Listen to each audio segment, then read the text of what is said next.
In today's society, teens and young adults tend to be more familiar with pop culture and media celebrities than with American history and facts. At Quakertown High School, we quiz students in the halls about both, and this is the result.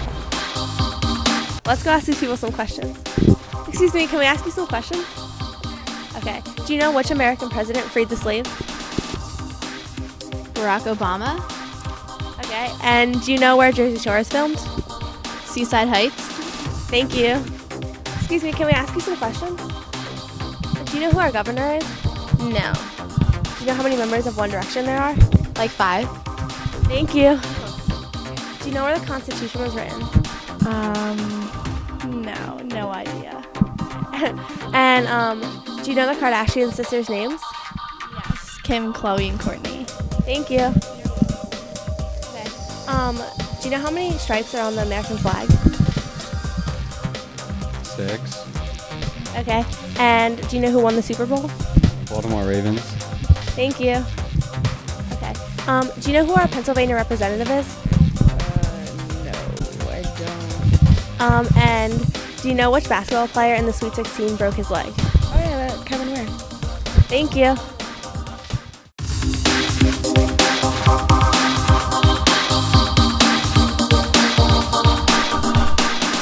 By definition, propaganda is one-sided communication designed to persuade or influence a person's thought or actions.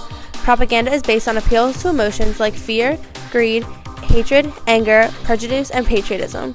Propaganda tries to hide, distort, or exaggerate the facts. It always has an ulterior motive to accomplish the objectives of the propagandist. These objectives can be noble and worthy, or they can be ignoble and selfish. Propaganda can be written, verbal, or symbolic. Here we will look at some examples of propaganda, like endorsement, bandwagon, glittering generalities, stereotyping, and name-calling.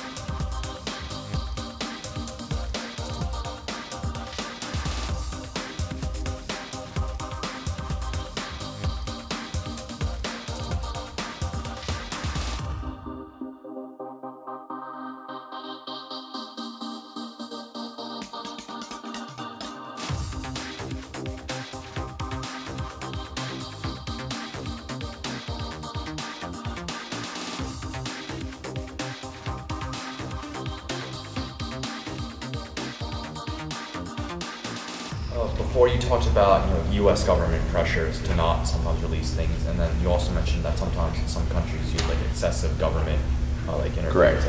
Like, in other countries, do you have the government trying to censor your reporting because there's things they don't want to do? In Iraq, it certainly did under Saddam Hussein. I mean, I was bugged. Yeah, I mean, they've tried. They've never successfully, done it, but yes, they've tried. Where are just less people do knowledge work? No, there's just fewer kind of, independent outlets anymore. And that's, why I sort of chose this as a topic of the speech. I mean, it's much harder now to decide who you can trust. And so you have to really look at the source. I mean, where is this person? What is this organization? So. Now you talked about how we're losing reporters and everything. What do you think the news is going to head in that direction, or do you think any major changes will entities like the New York Times survive in the future? I sure hope so. It's become atomized. Like I was saying, I mean, you really don't know exactly who to trust anymore. You have bloggers. People you can read somebody and believe you're getting news and never be contradicted. The New York Times say what you want about it, but Republicans talk to us, and why? Because we quote them. We talk to both sides. You just have to. It's hard to decide who to trust now, basically.